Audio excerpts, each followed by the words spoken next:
నమస్తే. నమస్తే. నిన్న ఎగ్జిట్ పోల్స్ రిలీజ్ అయ్యాయి కదా, అన్ని సర్వేలు కూడా వైఎస్ఆర్ పార్టీకి 100+ వస్తాయన్నారు. దాని గురించి మీరు ఏమనుకుంటున్నారు?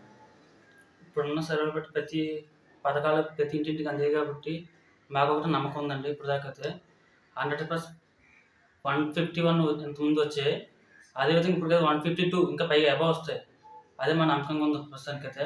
ప్రజెంట్ చూసుకుంటే మా ఊర్లో జరిగిన అభివృద్ధి ప్రకారంగా అయితే మా ఊర్లో రైతు భరోసా వచ్చింది. ఊర్లో నెక్స్ట్ సచివాలయం కట్టారు. స్కూల్ అభివృద్ధి చెందింది. ప్రతి పిల్లలకి స్కూల్లో కూడా ఫుడ్ విషయంలో అయితే చాలా బెటర్గా అనిపిస్తుంది. ఇప్పుడు వరకు అయితే మాకు అనిపించింది, మా వైసీపీ వచ్చిన దాన్ని బట్టి. అదే కాకుండా హెల్త్ విషయంలో అయితే హెల్త్ పరంగా ప్రతి వారానికి ఒకసారి కూడా అంబులెన్స్ కూడా మా ఊళ్ళో 104 ప్రతి వారం వచ్చేది. ఇప్పుడు కూడా వస్తుంది. అలాగే హెల్త్ విషయంలో అయితే బాగుంది మా ఊళ్ళో కూడా. దాన్ని బట్టి మాకు తెలిసింది ఏంటంటే 151 కంటే క్యాబ్ వస్తాయి అనుకుంటున్నాం మా ఊళ్ళో అయితే. అదేవిధంగా ఇప్పుడు అమ్మఒడి కింద స్కూల్ పిల్లలకి 15,000 అందిస్తున్నారు.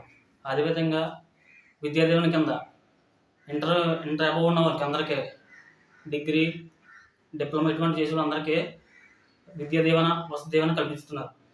అదేవిధంగా మా ఊళ్ళో 40 సంవత్సరాలకి కాపునేషన్ కింద 15,000 ఇస్తున్నారు. ఇవన్నీ ఇంతవరకు జరిగిన మా చేతులు మేము ఇచ్చాం అందరికీ. ఇచ్చిన దాన్ని బట్టి మాకు ఒక నమ్మకం ఉంది, పక్క జగన్ వస్తాడండి ఈసారి.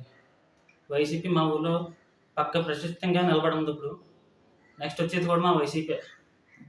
ఓకే, ఇక చూస్తే కొన్ని ఎగ్జిట్ పోల్స్ కూటమికి అనుకూలంగా ఉన్నాయంటున్నారు. దాని గురించి మీరు ఏమనుకుంటున్నారు? ఇది వరకు తెలిసిందే కదా, టీడీపీ అనేది ఒక ప్రతిదీ కూడా కూటమి ఇప్పుడు ఇదివరకు అయితే సింగిల్గా పోటీ చేసేవారు. ఇప్పుడు ఈయన వైసీపీని గెలవలేక కలిసిపోయి ఏదో బ్రతకాలని ఇది పెడదామని కార్ని కొట్టేసి పెట్టేసి ఏదో గెలిపించుకో అధికారం కోసం స్టార్ట్ చేశారు తప్ప వాళ్ళు చేసేది ఏమి ఉండదు. 2019లో ఏవో బిలో చూసాం ఆల్రెడీ వాళ్ళు చేసిన రాజకీయ విధానం. ఇంటింటికి పెన్షన్ పెట్టాలంటే లంచం తీసుకునేవారు. ఒక రైస్ కోట పెట్టాలన్నా దేం పెట్టాలన్నా లంచం తీసుకుని చేసుకుంటారు. అది కూడా వాళ్ళ రాజకీయ పరంగా వాళ్ళకి మాత్రమే పెట్టేవారు. ఇప్పుడున్న వైసీపీ ప్రకారంగా అయితే ప్రతి ఒక్కరికి అర్హత ఉన్న పార్టీ లేకుండా ప్రతి ఒక్కరికి అందరికీ ఇచ్చేవారు. అందరికీ అంత అలాగే ఉంది. దాన్ని బట్టి చెప్తున్నాను, కూటమి ఎప్పుడు ఫ్రాడ్గా మాట్లాడుతుంటుంది. ఎప్పటికీ అంతే. టీడీపీ జనసేన కలిసి ఇప్పుడు రాలేదు, ఎప్పటికీ సీఎం కూడా కాలేదు. ఎప్పుడైనా సరే వైసీపీ సీఎం, జగన్ సీఎం అవుతుంది. ఫైనల్గా వైసీపీదా కూటమిదా విజయం? వైసీపీదే.